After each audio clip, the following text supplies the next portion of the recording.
So I think it is about time we get to the last tier list. It's been a while since I've done a tier list, a long time since I've done any tier list stuff. I don't really put these out a lot. I try to keep it so that you know who the characters are that you need to be looking for, and so that you know that, like, hey, this isn't me just like clickbaiting. This is just where I think the game is. So meta stuff. Tier 0, Gods of Dokkan. We're going to be talking about the strongest characters in Dokkan, period. Tier 1, Team Saviors. We're going to be talking about the characters you reach for first when building teams. You know the ones I'm thinking of. I know the ones you're thinking of. Tier 2, the good but not great category. This isn't for mid. This is more so for characters who shine but maybe have some flaws that hold them back from truly being great. Maybe they stack too slow. Maybe the events just don't favor them. And Tier 3, fun and flawed. I would say that this is where mid goes, because most mid characters can still be fun. Their flaws just outweigh their actual power, right? So that's where the list is. I'm not going to put like a bad tier in. If you don't see them on this list, I probably don't consider them good enough to mention, though I'm only human. I looked at the list a bunch, and this was, in my opinion, the ones I thought were worth bringing up. As you can see, we have a ton of characters, like 30 characters or something. So if you don't see them here, maybe I forgot. Most likely I saw them but didn't think they were worth putting on here. Of course, I am not infallible and can be wrong. Skip to the timestamps if you want to see them. I'm going to start from the bottom, go up, and if you want to skip to the beginning of the timestamps, I'm going to pause, fill out the row, talk about each character, pause, fill out the row, talk about each character, pause, etc, etc. So let's hop into it. Let's start it with tier 3 and pause, right? So the more I think about it, the more I want to go with this, I think. This is not ordered, of course. If you skip this part and you're like, wow, this guy's down here, but these guys are up here, this is not ordered. I just put them on in a row, so let's get into it. The GT Duo Easy A's. I am probably a lot lower on them than a lot of people. I think that the GT Duo Easy A's are the single most carried by potential of any character in this list right here. And the reason I say that is, you aren't running them. You're not running them. I'm not running them. He's not running them. She's not running them. Like, Vegeta is much better because he does not have his defensive quality tied to giant ape power or whatever like this Goku does. But I mean, I just don't see it. And while this pair of characters was really close to getting something, they're a character that could just as easily shoot up the list if, you know, Super Saiyan 4 Daima leads giant ape power or something, right? So, you know, it's not the end. It's never say never, but not for me, no. Namek Vegeta is here because he is the definition of fun and flawed, does great in Festival of Battles, does sketchy in other events that are long form, much sketchier in fact, but because of his power in the supposed hardest fight in the game, and undeniably is suitable for where content is right now, I think he is the definition of for fun. Janemba and Buhan. Janemba, Buhan, Cell all have the same issue, where we've ended up in a position where Dokkan keeps overlapping villain traits. So say this Cell down here, this strength Cell, is paired up with this AGL Cell. Where the fuck are they going? I guess they could do one fight. They can't do Festival of Battles. They could do any fight with dodge, I guess, but that's not even the hardest. If he misses a dodge, he's super dead. If you take this character into Festival of Battle or Battle Hardened Formidable Foes, he's super dead to a lot. You know, it's not easy. Same with this character, but he has a revive. Same with things like Janemba, and so it's just like, it's one of those things where trying to get any of these big villains onto your team is purely a fun, flawed experience. I don't see them as being up here purely because they don't offer anything other than like being villains you want to run. Like, if you're using them purely because you're like, I like Janemba. There is not really a solid reason to bring this character anywhere, right? And that's a habit of like the dodge canceling in the second hardest fight in the game, or I guess the third hardest fight, whatever you want to consider it. That's a factor of not being a big time stacker. If there's one thing I'd say, a lot of these gripes completely go away if Dokkan handed out stacking more, but they completely decided not to. So when someone tells you that they're releasing characters for Festival of Battles, remind them of how many of these fucking characters do not stack. It's a lot of them. A lot of them do not stack, right? So that's why they are there in totality. I think Boo's main issue is that he is simply a character who is being phased out of the domain war because characters excel, etc. Ginyu is just a character who looks like he's going to struggle, needing to run Ginyu Force, which is not a team. Maybe we'll get a part 2 LR in this will age badly. That'd be exciting. I would love that. I love Ginyu. He's so sick. And I'm not even one of those people who's like, I love Ginyu because he's good. I love Ginyu because he's sick. You know, if you watch Namek Saga, Ginyu Force is some heat, right? I just don't see it. The Ginyu Force characters always needing to be Ginyu Force is a bad choice. It's a bad kit design. A character who has 7 teams, 8 teams, 5 teams, 4 teams, blah, blah, blah, should not have more restrictions than a fucking Saiyan with 30. I made this tweet, which got a bunch of likes. Why do Saiyan characters get no restrictions and they have 30 teams, but villain characters have 5 teams or 2 teams a lot of times, and they have a ton of restrictions? Doesn't make any sense. Literally just slap extreme type on them and Ginyu is so much better. C'est la vie. This Goku is potential man. If even in that case, he's not really potential man. I think I saw someone say that like this character and Goku are like the same, or like Goku's greater than this character, and it's just like, who cares? Who cares? Who gives a shit? What? Wow. Poop is better than fart. Oh, whoa, crazy, dude. Who fucking cares? Yeah, just a bad Golden Week character. Definitely mid, definitely fun. You can use him some places. You can get something out of the revive, but Reps of Universe 7 is just painfully pissed right now. So there's just no way he can go up. PyCon, I struggled to put here. The only reason I really want to put him there is because I don't really understand where you're running this PyCon, where you wouldn't want to run this PyCon who has Rainbow Orb changing. And as you can see, it means he'll be up here somewhere. It means that AGL PyCon is just kind of this weird floater who does support, but he has to go off. He dodges. He can definitely get caught for damage. Ghost Usher is insanely strong. Flawed in that the naming system sucks in Dokkan. It is what it is, but definitely not a bad character. That's why I said tier 3 isn't made up of bad characters. It's just made up of wonky characters. Characters that I think in a vacuum do strong things, but do not have the power to make capable, consistent teams. General Blue is here because he is strong with Tau and looks like to be filling out a pretty decent DB team. I think he's strong enough that he should be put here, even though you could argue that other banner units aren't here that do similar things. I just feel like his impact, his kit is very well rounded and is showing life, whereas a lot of those other characters are not showing as much promise. You're not pulling Beerus from the 10th anniversary off the table. You're not pulling Hercule from the 10th anniversary. Why would you pull those characters when you could just put like good characters on the team? Instead, General Blue actually does show up as a meaningful inclusion on the teams he's on, so he's here. Vegeta is not a bad character. His team just sucks. Bad team. He can't lead it. No one can lead it. Reps of Universe 7 sucks. Universal Survival Saga sucks. You can't make it good. It is a bad team. It feels bad to play. Hype moments in Aura are dead, and you should just probably play a different team until we get new events that are like worth running for them. That's the thing with Dokkan, is you could be like, well, I'll just take them into a fight with Dodge, and it's like, I guess if you just want to look at animations, but it's like, if you only want to get on Dokkan and look at animations, don't pull, go watch a YouTube video, right? Like, at some point these characters have to like do things in the fights because that's what a game is, and in that case Vegeta just doesn't do enough in fights. So yeah, let's get on to tier 2, huh? Okay, next one. So I think this is where I'm going to look at tier 2. Tier 2 is a group of characters who I think are so close but so far.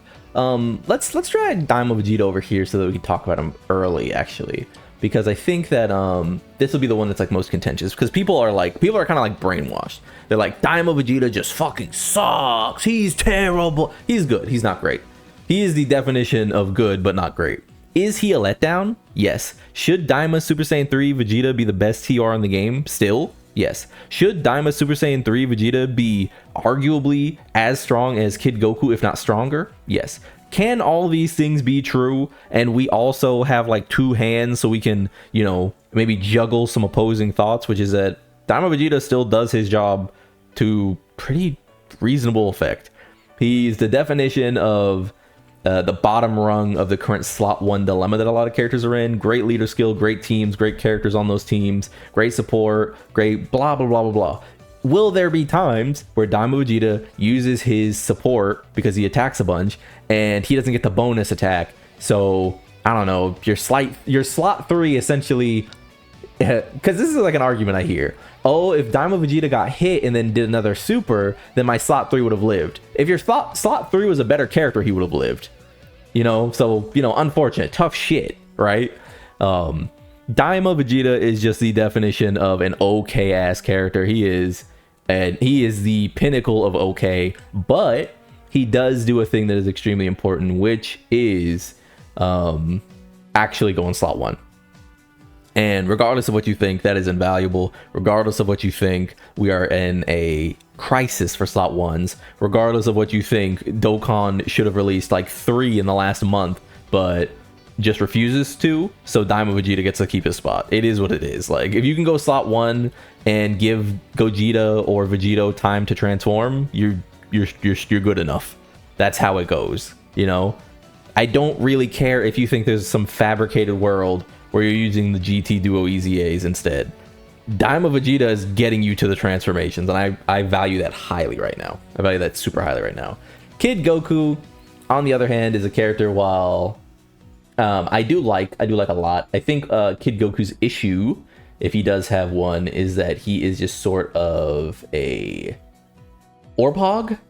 And because he's a bit of an orb hog, you can have turns where you just get absolutely frauded the fuck out. Because he needs rainbow orbs, he needs 3 or more, he needs 1 or more, 5 or more, 7 or more, blah blah blah. And it means that his ability to consistently do his job will swing wildly, but because there is such power in the job he does, I can't really deny him, as well as being able to go into a slot 2 or 3 role means that he inherently has a much easier job. Strength Goku into Gohan is just a definition of like a solid slot 2, slot 3. Obviously this character has issues with like dodge canceling stuff. It is what it is, but I feel like because they're just one of many slot 2s and slot 3s we've gotten in the last like however many months at this point, because Dokkan just refuses to drop slot 1s, which is so weird. The big highlight of this character is that the Gohan side of the card is strong enough to actually compete in festival battles, which is crazy. And I don't know, because of that, I think that is enough. Sorry to pause there. I think that is enough, and I think that is a shining example of power, but not enough to bring them up here, and enough so that they stay out of here. AGL Goku, arguably the better of Tech Goku. Why is he here? He's here because he is a support who goes slot 3. Tech Goku wants to be the hero. AGL Goku is chill guy. He's chilling, dude. He's actually just fucking hanging out, you know? One of his issues is that obviously he's burning your HP. Another one of his issues is that he is only really good in slot 3, right? As an attacker in slot 3. Again, it sort of is what it is. Actually, I'm gonna bring this guy up here as well. Yeah, do I want to bring, ooh, how spicy do I want to get? Do I want to bring them up here? Because I am not that high on these two characters. I do think they're good. I'm gonna do it. So Texel is the villain Great Hope right now. Texel is the only character that gets like strength cell over the hump. In terms of linking partners, he's a slot 1. He can fight Blue Goku. He can fight Vegeta. He's really reliable. He's essentially necessary if you actually want to run villain teams right now. Thankfully, he falls into that class of redstone super easy A's where you're almost guaranteed to have him. That's just me. Mr. Festival of Battles. Mr. Festival of Battles is going here because he sucks in every other event. Do I really mean that? Does he suck in every other event? No. But I don't trust that shit at all. I'm also gonna pair them up because I think that's fair. I don't trust that shit at all. These two both have similar problems. I do think Frieza is better, but I don't think it rounds out to be that much stronger, personally. I think that Int Goku and AGL Frieza are just sort of inflated by the content right now. I don't know if I would say that their kits are inherently very good at all. You could say that every character is just a product of their content, but if you guys would notice, Glorio's still here, and Glorio has seen 5 hard fights pass him by at this point, so let's fucking calm down. Gotenks is the best of these units. He's Mr. Slot 1 as well. Sometimes if you need him, he's proc or die slot 1. He's super strong. I'd actually say he's deserving of being up here, but I just feel like his influence is sort of waning for me. It's one of those things where I'm gonna move him over here because I want you to know that he is the strongest one. I just feel like his spot has gotten contested. It's not that he's bad, it's just he's contested. I'm thinking of these characters in their optimal setups, optimal quote unquote, and in that case I just don't see Gotenks making the cut anymore. I often find myself building teams and I don't have any room for him. There's not enough slots on the team, right? 6 slots, he's not making it. So Gotenks, I feel like, is taking a step down just because he's being pushed off his teams optimally. And I say this as someone who I don't play any private server, so it's not like I have every single character and that means that he's being pushed off. It's not that, it's just his teams are all buffed. So having Gotenks doesn't do anything. If they keep releasing characters just for his teams, it means he gets moves off. It is what it is. Frieza, same problem as Goku, like I said, kind of just a merchant, doesn't really have content, villains suck, villains fucking blow. Pycon, much like this Pycon, has his problems, good but not great, does well on the team he's on, huge damage punch, has a nice meaty feeling damage spike, getting seriously serious is solid. It's not like he's invincible or anything, but he tanks most things pretty well. Can't go in festival battles, but it's fine. And supporting damage support or damage reduction support for at least 1 turn. Floats, so he's not really a rotation hog. He could literally float the entire fight, right? So just a nice character to have.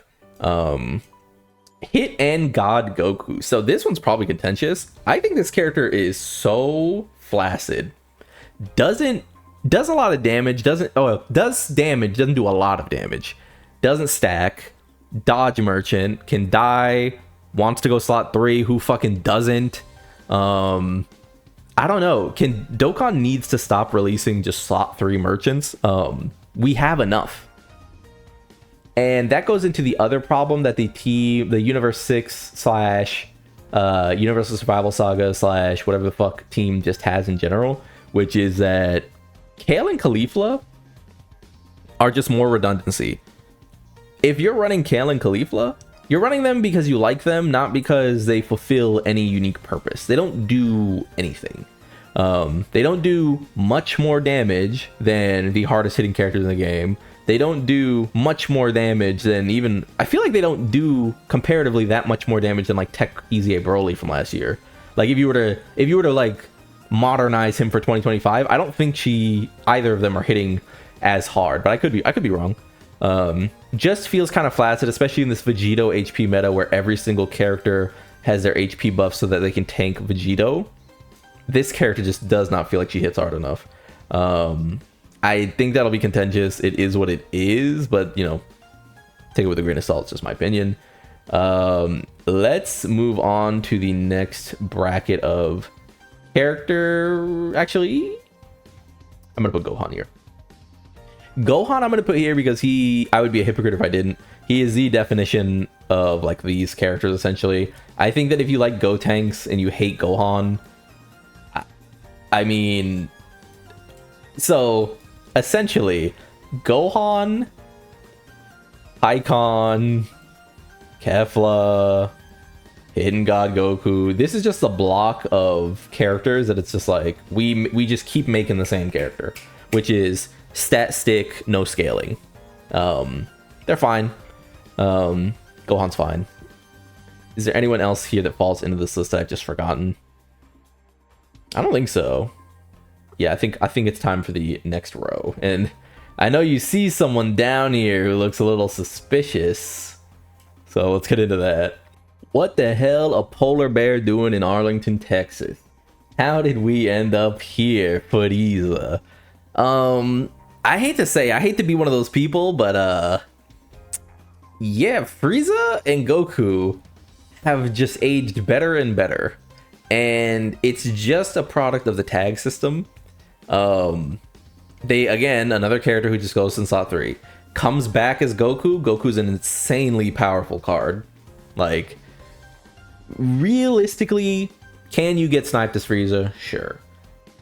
If it happens, you gotta just put your hands up. Like, but the great thing about, I guess, Goku and Frieza is just because they're on so many teams, you just find yourself using them so often. I can't help it. I cannot help bringing Goku and Frieza. I can't. Like, I don't want to. Guys, gun to the back of my head, please stop me from clicking on this character. But every single time I'm building a team, and I'm like, should I bring Gotenks here? Should I bring, you know, full power Gohan here? Should I bring this or that? It's like, I'd kind of just rather have the character who floats and then is a slot 1, 2, and 3. That's how strong Goku is, right? I don't know. Like, it's surprising me too. I think you could argue him down to tier 2, but because of how strong Goku is, how consistent it is, I don't know. It's, you know, call it the worst tier list of all time, truly, but you know, it is what it is. I can't help it, man. It's again, this is all unordered, but man, they just end up doing it every single time. Let's move on to Hit. Hit is a character I could have talked down to tier 2. That said, he is phenomenal in Festival Battles. He's a phenomenal Festival Battles killer. One of the best units in there. His team is arguably the best one in there. I think I agree with Truth when he says that. Hit is extremely strong on an active skill turn. You can bring 2 of them, get 2 active skill turns, double Ghost Usher stacking, long form fights. His issue right now is that Blue Goku beats his fucking ass, but unlike these other characters where that happens to, these other dodge characters that happens to, I think that he's good enough to, 1, survive some of the early onslaught, but 2, he is just so good in Festival of Battles that if like, you know, LR Goku, you know, was Hit, he'd be up here, right? It's just, he's kind of just he's the perfect version of LR Goku and LR Frieza. You know what I mean? He's their final form. That's really the gist of it. Whereas Int Goku was sort of needed when Festival of Battles first dropped as just a final option, a 6th character on the team. There's essentially no reason you'd want to bring this Goku anymore, no reason you want to bring Frieza anymore. This dude is really strong. In the other content he can hang, essentially every other piece of content he's fine in. It's really just the Blue Goku fight, which is a stickler for a lot of characters, a lot of these dodge or die characters. And I mean, even in there, like, he's not really getting blown up turn 1. It's kind of just later on he can get caught, but I mean, at some point you have to just give away, I think. Mercenary Tao is really fucking strong. He's really fucking strong. He's funny strong. I think he's so strong that I mean, if you're going to compare him to Daima Vegeta, who's I put here, and he is a stronger version of that character, then how is this like surprising? You know what I mean? Vegeta does have a stronger team. Tao only is essentially a 1-team merchant, but I think he's so powerful on that team that it's worth giving him his due, right? It is worth giving him his due. Extremely strong character, all slots, unarmed super, counter. It's, I don't know, he's just really strong. Like, he's as strong as a DB character need to be. the Daima duo, I think Goku doesn't deserve to be here as much as these other characters. I'm actually gonna move him down. I kind of just like got lost. I essentially lost him in this list, but Goku is just fine. He's good, not great. He loses his dodging ability against characters like Blue Goku, but other than that, I mean, the long fights really suit him. He doesn't really get caught by Blue Goku, by the way. Like, I've used this character a lot. He doesn't really get caught by Blue Goku. He just doesn't have a part of his kit unlocked, essentially, which is a problem, right? It is a problem. Glorio, on the other hand, is in a meta where, I mean, he's having his way. Y'all heard Amigo songs? I'm having my way. Glorio having his way. You know, like, he is perfectly fine. He has outlasted every person who said that we'd get like locking and switching and, you know, Glorio would be off meta, you know, tomorrow. It's just not happening. They're not doing locking. They're just giving bosses HP, which doesn't do anything to Glorio. Glorio has a bunch of defense built into his kit. He has dodging. He has a ton of stats. And outside of some really strong bosses, stats aren't enough to beat Glorio, especially when bosses are typically supering in slot 1 and 2. Does it mean that it never happens? No. But Glorio can survive the first few waves of Blue Goku, for example. He can dodge Vegeta. He can dodge formidable foes, etc., etc. He can even go into festival battles. I think that earns him his place. If we're gonna put Broly and Beast here, who are arguably like they do negative damage, but they still deserve to be here because of their slot 1 ability, Glorio can be here. Beast and Broly are the same character. They don't do any fucking damage. Beast has a taunt, which is extremely powerful still. On his taunt turn, he's still able to tank with the best of them, but after that, he needs to be floated. Broly is a character who needs to be played with with some specialty. You need to dodge him around, try to save his transformation term as long as possible, and it's definitely taking a lot of damage even when he's untransformed on turn 1. That said, I mean, when you have Goku and Vegeta turning into Vegito and Gogeta, like, it just doesn't matter, because even if he does no damage, Vegito does twice the damage of the second strongest character in the entire game. He does 2 times their damage, so it kind of doesn't matter. Vegeta deserves to be here because he is probably the best slot 1 of this type, right? Transformation turn, I don't know. He's just strong. He's just like flatly strong. He is the perfect version of characters like Broly, Beast, and Gotenks right now in terms of just go slot 1, be strong, swap out for stronger characters later in the fight. Let's get on to the heavy hitters. So 2 TURs being in the top of the top is pretty unique. You know, I didn't really expect that, but I mean, you don't need to hear me talk about Vegito. I do it enough. Vegito is the strongest character in the game. Vegito is the strongest character that's ever been put in Dokkan. Vegito definitely needs his base forms, the Goku and Vegeta, to be challenged, or the game will continue to be pretty boring. Vegito invalidates teams that he's on. He essentially is the hero every single time he's on a team. Vegito has made it so that I've watched less showcases than I ever have. I basically have no interest in watching a showcase where you bring Vegito because he's the strongest.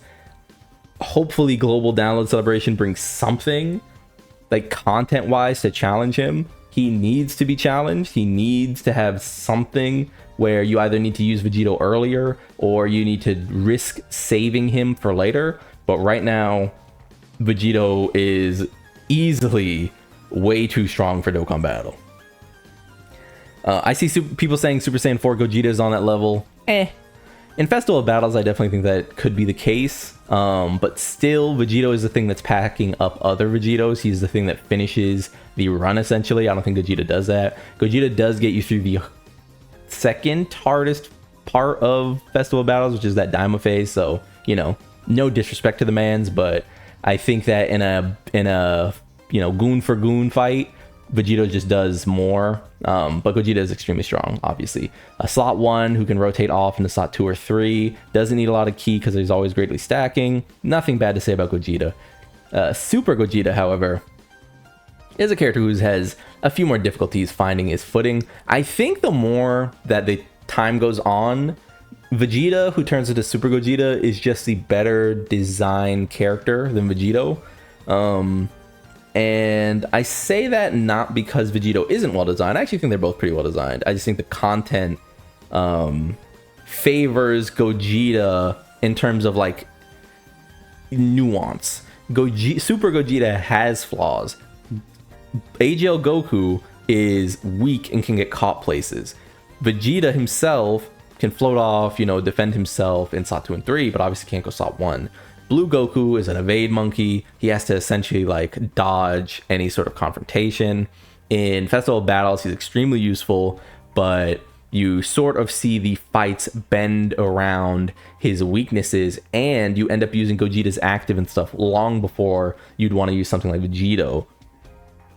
And that just comes with being pressured. Gogeta, if you're wondering like how do you stop Vegito, you need to make fights that treat Tech Goku and Tech Vegeta like fights treat AGL Vegeta and AGL Goku. That is how you stop him. You don't need to destroy Vegito. Vegito can still be strong, but you need to force the transformation out of these characters. And that way, Gogeta just feels much healthier for the game of Dokkan, but obviously that makes him a worse character. The tech gods are super strong. The only thing holding them back really is that I think the Gogeta active trumps just doing more damage. As well, their actual transformation just isn't as strong as Super Saiyan 4 Gogeta. It's not as strong as Vegito. It's not as strong as Super Gogeta. You know, it's fine. They're a nice, capable SOT 1, though they do end up dodging, which is not always the best in this current meta. Rainbow Orb changing a lot is really good. Double Rainbow Orb changing, right? So, super, super strong character. Necessary for Festival Battles, but, you know, just slightly below his contemporaries. Super Saiyan 4 Goku, I said he'd be one of the best designed characters, if not the best designed character from the anniversary, and he is. It means that he is not as strong as the characters above him. But when you hear that, that shouldn't mean that he's badly designed. Characters not being as strong do not make them badly designed. Do we got that? Like, because I hear people fight back on that, and it's not true. I think that characters who end up being a little spottier end up being more interesting easily.